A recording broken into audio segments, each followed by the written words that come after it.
This is one of the best examples I've seen recently about why financial media is such garbage. Here we have this journalist slash economist being interviewed by Bloomberg, and the topic is, just before I play the video, the topic is about the CPI in China, and there is news that the prices in China might be going down by, I don't know, 0.5%. And she says how bad this is. And I'm paraphrasing her a little bit, but she's talking about, oh my God, this is so bad. This is such a bad news that the cost of living in China is going down. Yes, I'm sure that people in China are so sad that their cost of living is going down. Imagine you wake up tomorrow morning and you realize and you hear the news that your rent has gone down by 20%, or your groceries have gone down by 20%. I mean, you're gonna be, oh my God, like it's so bad, right? It's gonna be such a bad day to find out that your cost of living has gone down by 20% or 30% or 40% or 1%. Here we have this news that the prices in China, she doesn't even say that the prices in China has gone down. She says the CPI is worse than they thought. It's 0.5%. Like the prices have gone up by only 0.5%. And this is such bad news, and the Chinese people have to be so upset that their prices have gone up by only 0.5%. I mean, and this is such a bad news. Like she's implying that prices should go up by more than 0.5%. And the danger is, and she implicitly says this, the danger is that, oh my God, the prices may go down. If it's only gone up by 0.5%, I mean, what about next month? Maybe it's going to be down by 0.5%. And then what the Chinese are going to do? Anyways, here's the video. It's about 1 or 2 minutes. I'll play it and then we'll talk about it. That CPI print, what a shocker, Jill.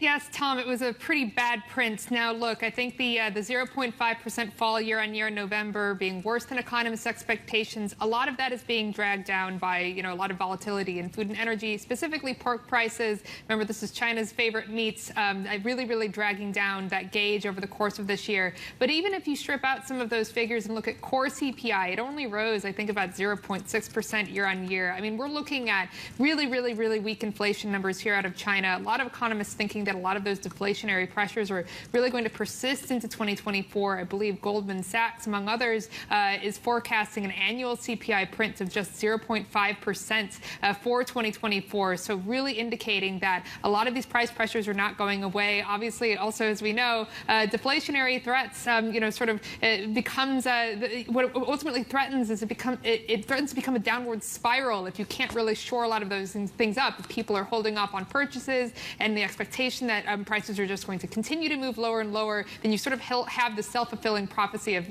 more deflation begets additional deflation. So I think that really anything that policymakers can put out in the coming year to signal that they're worried about, sort of reflation in the economy, sort of helping those numbers, I think is something that, a lot of traders are going to be looking out for. So there you have it.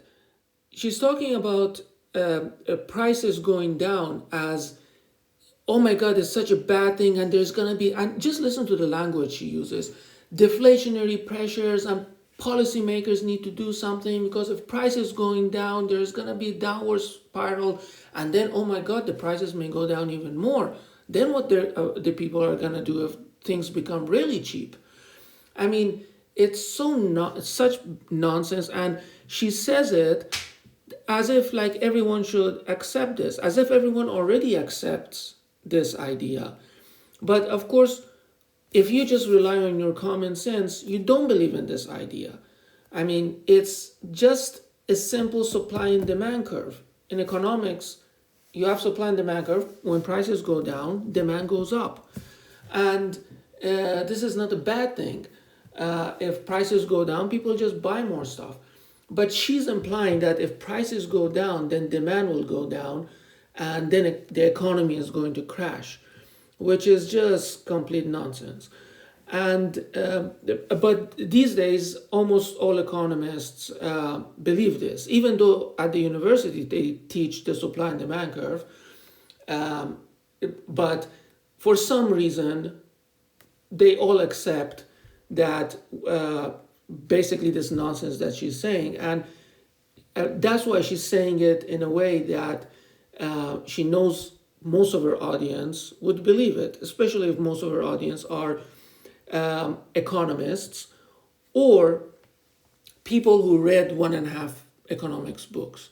So they think that they discovered this. But of course, just because that is the consensus about among some economists today, it doesn't mean that it's true, because there are other economists that disagree with this. And again, if you just rely on your own logic, when prices go down, that's not a bad thing. And you will probably buy more stuff when prices go down.